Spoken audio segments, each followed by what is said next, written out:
प्यारे विद्यार्थियों, आपका चैनल पर हार्दिक स्वागत है। कक्षा 11 के भूगोल विषय का ये पेपर है, वार्षिक परीक्षा 2023 का। समय 3.25 घंटे, पूर्णांक 70। पेपर को पढ़ना शुरू करें उससे पहले आप वीडियो को लाइक कर दीजिए, चैनल को सब्सक्राइब कर दीजिए, घंटे का निशान दबाकर ऑल बटन पर क्लिक कर दीजिए। निर्देश: परीक्षार्थी सर्वप्रथम प्रश्न पत्र पर अपने नामांक लिखें। सभी प्रश्न करने अनिवार्य है। सभी प्रश्नों के अंक उनके सामने अंकित है। खंड ए में आपके ऑब्जेक्टिव टाइप प्रश्न है। निम्न प्रश्नों के उत्तर सही विकल्प चुनकर दीजिए। निम्न में से कौन सा भारत का तटीय राज्य नहीं है? कर्नाटक, तमिलनाडु, केरल, तेलंगाना। तो ये आपका तेलंगाना है, वो तटीय राज्य नहीं है। भूगोल शब्द का प्रयोग सर्वप्रथम किसने किया था? Eratosthenes, Alexander Humboldt, Immanuel Kant, डिकेटियस। तो ये है इरेटोस्थनीज। प्रश्न नंबर ग, निम्न में से किस देश के साथ भारत की स्थलीय सीमा नहीं है? नेपाल के साथ है, बांग्लादेश के साथ है, म्यांमार के साथ है, लेकिन श्रीलंका के साथ स्थलीय सीमा नहीं लगती, बीच में पानी है। प्रश्न ग, सर्वाधिक जनसंख्या की दृष्टि से भारत का विश्व में कौन सा स्थान है? जनसंख्या की दृष्टि से तो जनसंख्या की दृष्टि से दूसरा है, पहला चीन का स्थान है और फिर दूसरा, तो ब उत्तर है। प्रश्न नंबर ड, निम्न में से कौन सी गैस वायुमंडल में सर्वाधिक मात्रा में है? Oxygen, nitrogen, helium, lithium. तो नाइट्रोजन है वो सबसे अधिक मात्रा में है। प्रश्न आगे देखिए, च, निम्न में से कौन सी सेल अवसादी नहीं है? संगमरमर, ब्रेसिया, टाइलाइट, बोरेक्स। तो अवसादी सेल कौन सी नहीं है?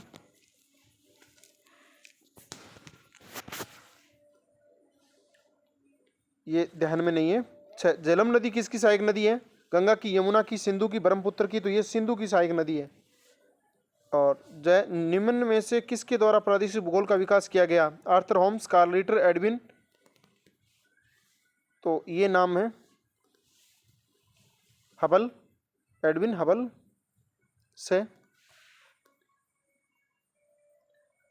आगे देखो, प्रश्न नंबर 2, निम्नलिखित रिश्तानों की पूर्ति करो। बनिहाल दर्रा पर्वत श्रेणी में स्थित है, तो यह पीर पंजाल पर्वत श्रेणी। कौन सी है? पीर पंजाल पर्वत श्रेणी। फिर ख, वायुमंडल में सबसे नीचे का संस्तर क्या कहलाता है? क्षौमंडल। क्या कहलाता है? क्षौमंडल। नीचे का स्तर, नीचे का मंडल पूछा गया, क्षौमंडल कहलाता है। ग, सौरमंडल का जनक निहारिका को माना जाता है। निहारिका को सौरमंडल का जनक किसे माना जाता है? निहारिका को। ख, भारत की मानक समय रेखा क्या है? भारत की मानक समय रेखा क्या है? 82°5' पूर्वी देशांतर। भारत की मानक समय रेखा क्या है? 82°5' पूर्वी देशांतर। अरे, हिमालय की सर्वोच्च पर्वत चोटी कौन सी है? Mount Abu. Sorry, mount Abu क्या, माउंट एवरेस्ट। माउंट आबू तो राजस्थान की है। माउंट एवरेस्ट हिमालय की सर्वोच्च चोटी है। प्रायद्वीपीय भारत की सबसे लंबी नदी कौन सी है? तो गोदावरी नदी। कौन सी नदी? गोदावरी नदी है। गोदावरी नदी है वो प्रायद्वीपीय भारत की सबसे लंबी नदी है। 6, समुद्र तल पर औसत वायुमंडलीय दाब कितना होता है? 1013.20 मिलीबार होता है। 1988 वन नीति के अनुसार देश के रेगिस्तान प्रतिशत भाग पर वन होना चाहिए, तो वो है 33.33% भाग पर क्या होना चाहिए? वन होना चाहिए। आगे बढ़ते हैं। प्रश्न नंबर 3, भूगोल का शाब्दिक अर्थ क्या होता है? पृथ्वी का वर्णन। पृथ्वी का वर्णन ही भूगोल का शाब्दिक अर्थ है। ख, पवनों की गतिशीलता का प्रमुख कारण क्या है? पवनों की गतिशीलता का प्रमुख कारण क्या है? वायुदाब। वायुदाब और तापमान। वायुदाब और तापमान में परिवर्तन ही पवनों की गतिशीलता का प्रमुख कारण है। जहाँ पर वायुदाब ज़्यादा होता है, पवनें वहाँ से चलती है तापमान की ओर। अलकनंदा नदी का उद्गम क्षेत्र कौन सा है? तो ये अलकापुरी हिमनद। अलकनंदा नदी का उद्गम स्थल है अलकापुरी हिमनद। प्रश्न घ, भूकंप की तरंगों को अभिलेखित करने वाले यंत्र को क्या कहते हैं? सिस्मोग्राफी। सिस्मोग्राफी कहते हैं। क्या कहते हैं? सिस्मोग्राफी।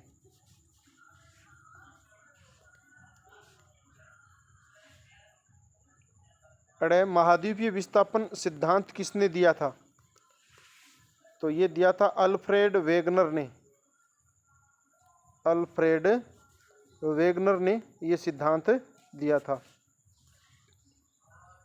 वायुमंडल की 4 प्रमुख गैसों के नाम, तो आप लिख दीजिए नाइट्रोजन, ऑक्सीजन, कार्बन डाइऑक्साइड और एक लिख दीजिए हीलियम। हीलियम या लिथियम लिख दीजिए। हीलियम, नाइट्रोजन, 2 नंबर पर ऑक्सीजन लिख दो, 3 नंबर पर कार्बन डाइऑक्साइड लिख दो और 4 नंबर पर हीलियम लिख दो। उसके बाद हम बात करते हैं 6 की। हिमालय से निकलने वाली 2 नदियों के नाम। गंडक, घग्गर, कोसी, बहुत सारी नदियां निकलती हैं। गंगा, यमुना, तो 2 प्रमुख नदियां लिख दो आप, गंगा और यमुना। गंगा और यमुना 2 प्रमुख नदियां निकलती हैं। पृथ्वी की आयु लिखिए। पृथ्वी की आयु लिखिए। तो पृथ्वी की आयु है वो 450, और आगे है करोड़, 450 करोड़ वर्ष। 5 करोड़ वर्ष आगे पीछे भी हो सकती है, तो 450 करोड़ वर्ष माना गया है पृथ्वी की आयु को। प्रश्न नंबर 4, भारत की अवस्थिति पर टिप्पणी लिखिए। तो भारत उत्तरी अक्षांश में है और पूर्वी देशांतर के अंदर है, और आप अक्षांश और पूर्वी देशांतर को लिख सकते हैं। प्रश्न नंबर क्या है? भौतिक भूगोल की मुख्य शाखाओं के नाम लिखने आपको। गए नमामि गंगे मिशन को संक्षेप में समझाइए। गए हम पृथ्वी को नीला ग्रह क्यों कहते हैं? क्योंकि पृथ्वी पर पानी बहुत अधिक है, और जब आप अंतरिक्ष से देखते हैं तो पृथ्वी नीले रंग की दिखाई देती है। पानी की मात्रा 70% है लगभग, तो नीला ग्रह इसलिए कहा जाता है। काल बैसाखी से क्या अभिप्राय है? गंगा नदी के अपवा तंत्र वाले 4 राज्यों के नाम। गंगा नदी के अपवा तंत्र वाले 4 राज्य कौन कौन से हैं? तो एक तो हो गया उत्तराखंड, और एक हो गया उत्तर प्रदेश, बिहार और पश्चिम बंगाल। 4 मान लीजिए आप। सुनामी क्या, ये किस प्रकार उत्पन्न होती है? सौरमंडल की प्रमुख शाखाओं के नाम लिखिए। तो इन प्रश्नों के आप उत्तर देख लेना। आगे यहाँ पर देखो आपके मैप के भी हैं, भारत और विश्व के नक्शों की भी प्रश्न है, उनकी हम चर्चा करेंगे। 5वां देखो, वायुमंडल किसे कहते हैं? वायुमंडल की संरचना को समझाइए। 6 अंकों के 3 प्रश्न हैं। अगर ये नहीं करते तो नीचे हिमालयी अपवा तंत्र व प्रायद्वीपीय अपवा तंत्र का तुलनात्मक विवरण दीजिए। ख, भूकंप किसे कहते हैं? भूकंप का प्रकार समझाओ, अथवा भारत के उत्तरी मैदान व प्रायद्वीपीय पठार का तुलनात्मक विवरण दीजिए। उसके बाद देखिए आप गए नंबर पर क्या है? भारत में मिलने वाले प्रमुख वनों का भौगोलिक विवरण प्रस्तुत कीजिए, अथवा पृथ्वी की सतह पर सूर्य ताप में विभिन्नता के प्रमुख कारणों का वर्णन कीजिए। अब देखो आपके सामने विश्व का नक्शा है। विश्व के रेखा मानचित्र में निम्न स्थानों की स्थिति को दर्शाइए।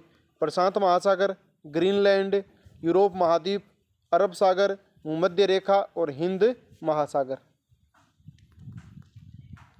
प्रशांत महासागर, ग्रीनलैंड, यूरोप महाद्वीप, अरब सागर, भूमध्य रेखा और हिंद महासागर, ये है।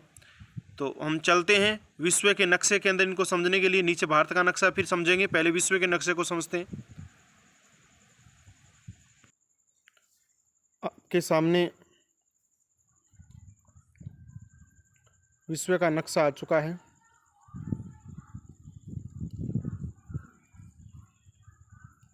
और इसमें हम बात करते हैं,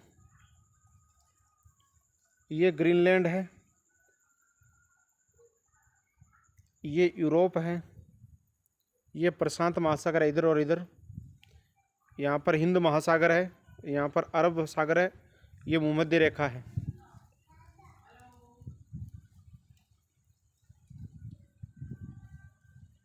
अब वापस चलते हैं पेपर में। प्रश्न नंबर 7, भारत के रेखा मानचित्र में निम्न स्थानों की स्थिति दर्शाइए। बंगाल की खाड़ी, उत्तरी पर्वतीय प्रदेश, गंगा का मैदान, थार का मरुस्थल, विंध्याचल पर्वत श्रृंखला, 7 सिस्टर्स प्रदेश यानी 7 बहिनें। ये उन क्षेत्र को कहा गया है। नागालैंड, असम, अरुणाचल प्रदेश,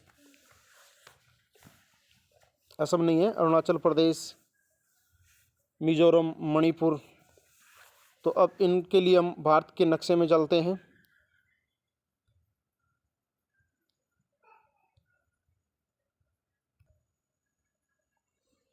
ये भारत का नक्शा आ गया है। उत्तरी पर्वतीय प्रदेश ये है, यहाँ पर उत्तरी पर्वतीय प्रदेश है, आप नोट कर सकते हैं।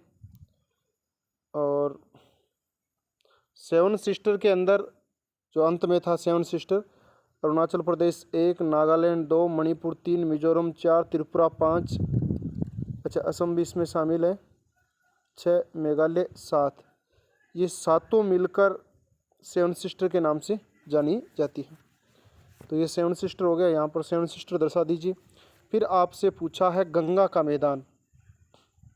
तो जैसे ये पर्वतीय प्रदेश है, इसके ठीक नीचे यहाँ पर गंगा का मैदान है। उत्तर प्रदेश में, बिहार में, बांग्लादेश में ये क्या है, गंगा का मैदान हो गया। ऊपर पर्वतीय प्रदेश आ गया, नीचे गंगा का मैदान आ गया। देखो ये पर्वतीय प्रदेश है, ये गंगा का मैदान है, ये सेवन सिस्टर्स हैं। तीन और थे, हाँ एक था थार का मरुस्थल, तो वो राजस्थान और गुजरात में यहाँ पर है थार का मरुस्थल। इसके अलावा आपसे पूछा गया है 4, एक बंगाल की खाड़ी पूछिए, तो ये रही आपकी बंगाल की खाड़ी। और 5वां पूछा विंध्याचल पर्वत श्रृंखला जो मध्य प्रदेश के अंदर है, कहाँ पर है, मध्य प्रदेश में। तो ये 6 स्थान पूछ रखे हैं आपको, दोबारा देख लीजिए आप इनको। उत्तरी पर्वतीय प्रदेश, गंगा का मैदान, थार का मरुस्थल, विंध्याचल पर्वत श्रृंखला, बंगाल की खाड़ी और सेवन सिस्टर्स यानी 7 बहनें प्रदेश। ये सातों राज्य 7 बहनों के नाम से जाने जाते हैं। तो इस प्रकार से इस भारत के नक्शे में ये दर्शाया हुआ है। वापस पेपर की ओर जाते हैं। तो प्यारे विद्यार्थियों, आपका यहाँ पर पेपर कंप्लीट हो गया है। बहुत ही शानदार पेपर है, ओरिजिनल पेपर है। कहाँ से आया है ये तो हमें पता नहीं है, लेकिन बहुत ही ज़बरदस्त पेपर है। आप इसे मॉडल पेपर माने, क्योंकि हर एक ज़िले का अलग अलग पेपर होता है। हर एक ज़िले का अलग अलग पेपर होता है। यदि ये वीडियो पसंद आया है तो आप लाइक करें, चैनल को सब्सक्राइब करें, घंटे का निशान दबाकर ऑल बटन पर क्लिक करते हुए अन्य साथियों को शेयर कर दीजिए। प्यारे विद्यार्थियों, आपने इस वीडियो को अंत तक देखा, इसके लिए बहुत बहुत धन्यवाद। हम आपसे नई क्लास में मिलेंगे, तब तक के लिए जय हिंद, जय भारत, वंदे मातरम।